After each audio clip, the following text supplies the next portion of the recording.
So I'm honestly throwing this video together at like the speed of light, and there's like no editing to it or anything other than what I need to do to obviously protect myself, because I had to clearly record my desktop itself to show some of the techniques that I used.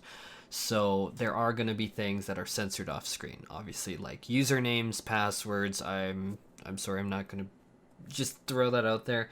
But this is mostly unedited footage of my experience with Housing Savage, and to say the least, this was a about what I expected with Housing Savage. I think that's one thing that I get a lot of flack for.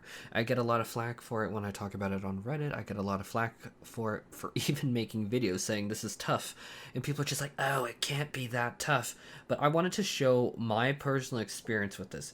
And note that this is me coming from a place where I have a sheet of paper in front of me with my plan all listed out, which plot I'm going to go, which Ethernet shard I'm going to go to, which. And I did practice also for hours. My original goal was to do lavender beds. Let's just get this up here. Yeah, so I was going to go from Ward 23 to 21 to 24. I was going to start Lavender Northwest, Lavender East, then Dappled Stalls, and so that's in the main district. Then I was going to try for the three largest in the sub-district, from Lavender Northeast Subdivision, Lavender South Subdivision, and Dappled Stalls Subdivision. And then when I had to change wards from 23 to 21 to 24, so I'm just checking my sheet. I was just going to go to the Amethyst Shallows. Amethyst Swallows? Yeah, Shallows. And so I had clearly a plan laid out, and it's something that I also practiced. And a lot of people are just like, okay, what job changes were you going to do? And I ran the math, and ultimately, even if I did all of my job changes, it was outside of changing the ward, is faster to just go on a mount from house to house. So it's something that I definitely spent a lot of time looking into. And as you can see clearly in this footage, I went and I was spamming the launcher ahead of time. In fact, I was spamming it even well ahead. Like, this is cut down a fair bit. Like, I just rather be safer than sorry, just in case something happens. And then clearly I get the message on the launcher saying, hey, you have some little error thing, or do you want to continue loading this? And I'm like, sure, of course. I know that that's the green button. And so I go in, and likewise I hit the error. And I have to say that as soon as I hit the error, I knew it was all sunk. I knew that everything that I was planning was gone. And so I try and quickly log back into the launcher, and hence why you see the username and password just completely blanked out there. And I unfortunately hit a massive 800-person queue. Likewise, was I still fast? Yeah, I mean, I tried to recover the best I can, and that was still pretty quick. But this just goes to show how insanely difficult it is to get in there. And then obviously we have a excessively long queue time. And note that this is like at 10 times speed, or like 1,000% in Adobe Premiere. Like, this was soul crushing, to say the least. Absolutely soul crushing, because it's just like I really wanted one of those lavender beds houses, but in the back of my mind I'm just like, okay, what other plots would you be happy having? And for me, I genuinely like the goblet plots. I don't even know. There's some appeal to it. It's just like, remember that I'm a Canadian that is gonna go into winter, and we have like 6 foot high snow, and it's just a winter barren, terrible place. And so when I go to the Goblet, I actually feel pretty satisfied. I'm just like, this is nice. We see cacti, we see the mountain ridges, we see these nice architectures, we have like the waterfall, and I'm really genuinely good with that. I am happy with the plot that I ended up with. The fact of the matter is that I wanted to record this because I figured that there would be some shenanigans, because there always is with Housing Savage. Always, always, always. This is not an easy thing, and I think that a lot of people vastly underestimate it, because it's just like, even with the practice, even with all the notes, even with everything planned out, job swaps, blah, blah, blah, like,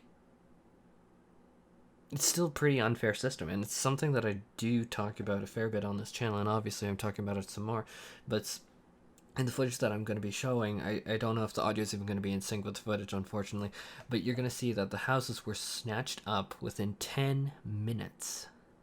All of the largest were snatched up within under 10 minutes. And there were a few mediums, but most of the mediums were also gone too. Mostly the mediums that nobody wanted were left.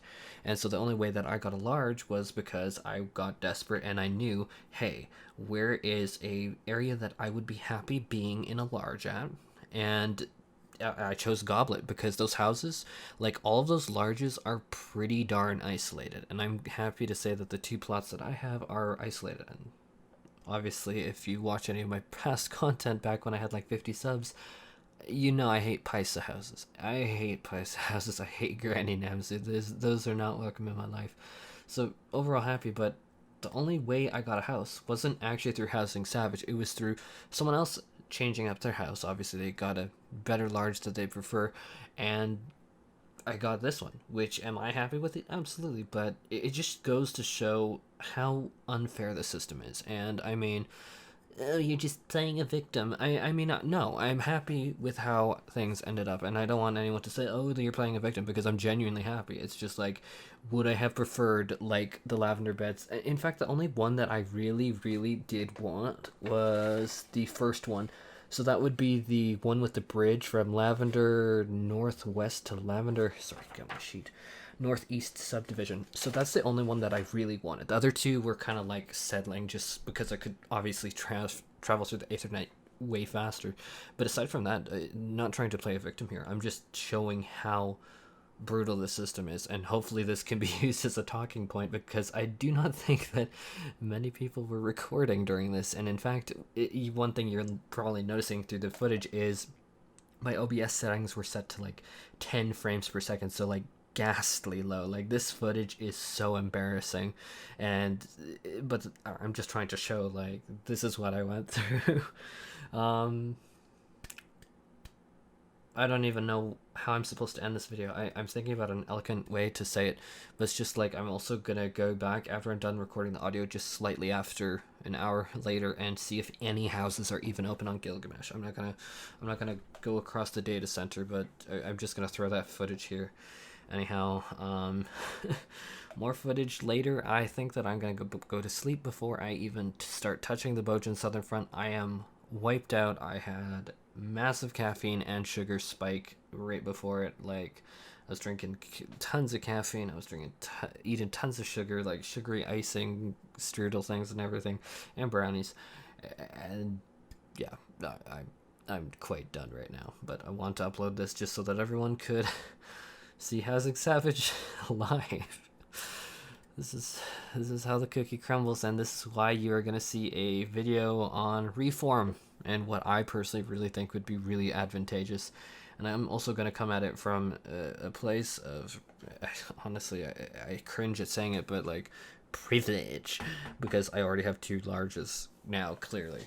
But so it's not like me being like, oh, I need a large. It's like, no, this is literally ridiculously unfair to a lot of people. And I don't know, I'm just gonna start throwing out ideas there. That video, I don't even know when it's gonna be done. I just want to die in bed for like the next 48 hours. Anyhow, hope to catch you in the next video. Take care, and thank you so much for like tuning in, and hope this was interesting. And yeah, for the record, my heart was beating out of my chest during this entire thing. This was horrible.